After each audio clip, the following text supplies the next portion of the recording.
Enfilez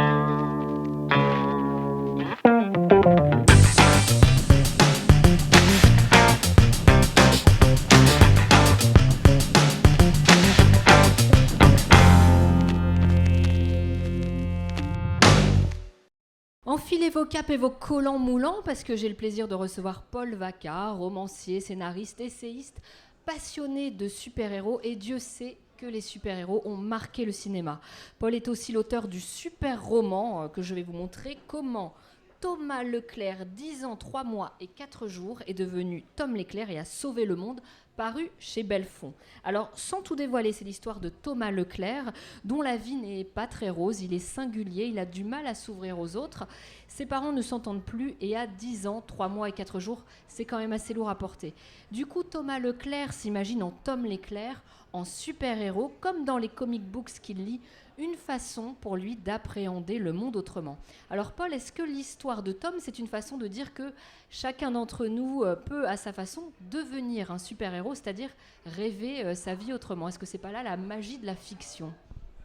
Oui, je pense qu'il y a un peu de ça, hein, effectivement. Puis je suis parti quand même de l'idée universelle. Je crois qu'à cet âge-là, beaucoup d'enfants rêvent, et peut-être même au-delà de cet âge-là d'ailleurs, rêvent de devenir super-héros. Ou en tout cas se disent qu'est-ce que je ferais si j'étais un super-héros, comment j'agirais sur le monde. Et c'est vrai que je suis parti de cette idée-là qui fait que du coup, ça nous permet de regarder le monde autrement, de se dire voilà, qu'est-ce que je ferais pour aider les autres ou d'abord pour s'aider soi-même, parce on pense d'abord à soi dans ce genre de situation, et puis finalement ensuite, comment je pourrais agir sur le monde, parce que c'est vrai que, comme vous l'avez évoqué, il y a une certaine solitude chez cet enfant, et la clé, c'est peut-être de se dire, je suis singulier, je suis un petit peu différent, donc peut-être je suis un super-héros, quoi. Ouais, il faut souligner que l'histoire de Tom Leclerc se passe dans les années 60.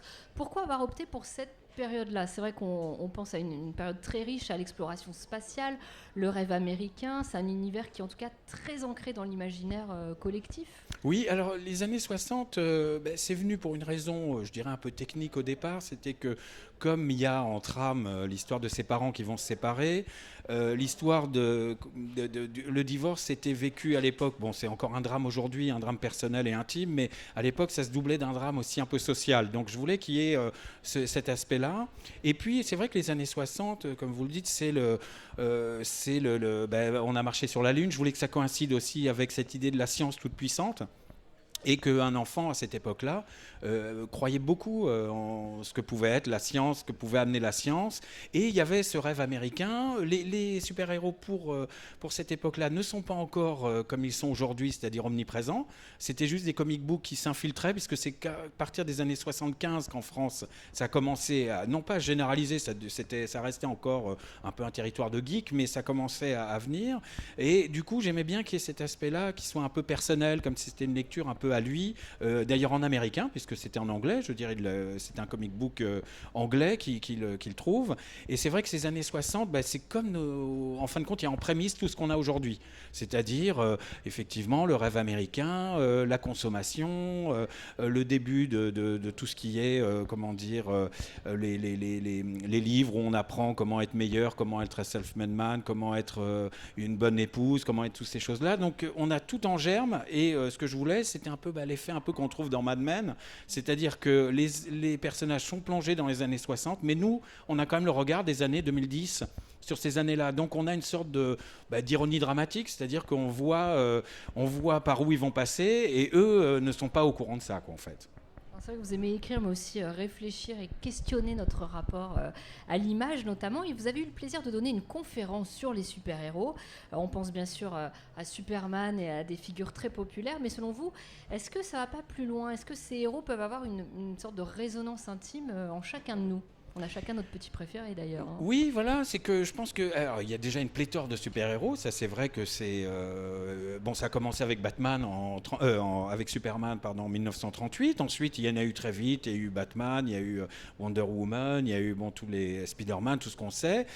Mais en fait, c'est vrai que alors c'est ce qui m'intéressait dans le roman. En réalité, c'est pas tant les super pouvoirs qu'il peut développer, même si c'est la trame un peu cette idée de super pouvoir, mais c'est surtout que finalement chaque super-héros avec un super pouvoir a surtout une super faiblesse aussi, une faille intime. C'est-à-dire que chacun d'ailleurs des super-héros a toujours une faille, et c'était par cette faille-là finalement que rentre le petit homme, puisque finalement il se sent un peu comme eux, c'est-à-dire jeté sur une terre dont il ne comprend rien et où il sent qu'il est un petit peu étranger, quoi, en fait. Et du coup, c'est vrai qu'on voit toujours la pléthore de super pouvoirs, et surtout dans les films actuellement.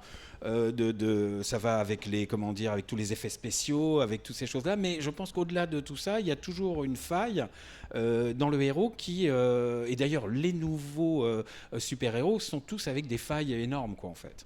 Vous dites d'ailleurs qu'ils sont d'une banalité rassurante, c'est ça que ça veut dire? Oui, un petit peu, c'est-à-dire qu'en fait, il y a la manière dont ils regardent le monde de façon finalement assez manichéenne, assez tranchée, disons en tout cas, parce que manichéen, c'est pas tout à fait le terme, c'est plus subtil que ce qu'on croit en fait si on creuse un peu, mais en même temps, ils regardent le monde de façon... Il y a toujours une mission à accomplir, disons, et donc du coup...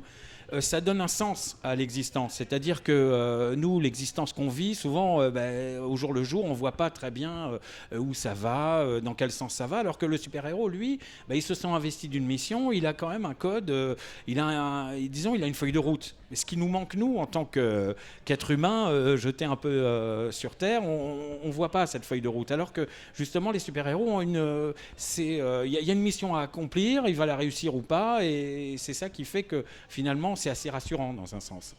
Et si vous deviez vous refrotter à l'art délicat du scénario, est-ce que vous nous raconteriez l'histoire d'un super-héros ou pas du tout? Vous partiriez sur une autre histoire? Je partirais sur une autre histoire parce que je pense que là, il y a vraiment une surproduction, je pense, du côté des super-héros. Et puis il y en a qui le font très très bien. Je pense que là, il n'y aurait rien à ramener en plus aujourd'hui à tous les types de super-héros pensables et imaginables. Et en plus, c'est vrai que c'est un puissant fin, puisque que ça soit DC Comics ou que ce soit Marvel, ils ont une réserve de super-héros pour jusqu'en l'an 3000, quoi. Donc il n'y a pas de souci là-dessus. Justement, moi, ce qui m'intéressait, c'était d'explorer, à travers un enfant autiste, d'explorer un petit peu justement la faille, un peu disons l'aspect, caché du super-héros, c'est-à-dire celui qui est plus intime, plus faible, comme on parle de la face cachée de la lune, quoi, en quelque sorte. On rappelle que le thème de Saint-Maur cette année, c'est quand même le cinéma, le 7e art. Et votre roman, alors est-ce que je prononce bien Nueva Königsberg, oui. Paru chez Philippe Ray en 2009, est en cours d'adaptation pour le cinéma. Non, où est-ce que ça en est? Oui, alors pour l'instant, disons que en fait, j'ai eu par le CNC, j'ai eu des avances sur l'écriture et puis sur j'ai été lauréat, donc sur cette adaptation. Maintenant, c'est en cours d'adaptation et surtout de développement, c'est-à-dire qu'il faut trouver les fonds pour le développer. Donc maintenant, voilà, il faut des sous. Donc maintenant, voilà, on est en train de les rechercher pour le monter, quoi, en fait. Et si ça se fait, vous serez bien sûr impliqué tout dans à fait, le puisque travail artistique. voilà. Oui, j'espère. Alors après, tout dépend du réalisateur qui est pressenti. Généralement, le réalisateur aime bien mettre justement sa patte sur le scénario ou sur l'adaptation, donc l'avoir un petit peu à sa manière. Moi, en ces cas-là, je le laisserai, puisque c'est vrai qu'il y a un roman, c'est une proposition. Ensuite, on peut avoir un regard autre sur le roman, et à la limite, le trahir, c'est aussi une certaine façon lui rendre hommage. Moi, à la limite, je m'inclurai pas obligatoirement dans le processus d'écriture. Merci beaucoup Paul Vaca, et on rappelle l'excellent Tom Leclerc, paru chez Belfond, Ne partez pas sans, voilà. S'il y a vraiment un bouquin à lire, c'est celui-là, c'est vraiment très sympathique. Merci beaucoup Paul Vaca. Merci.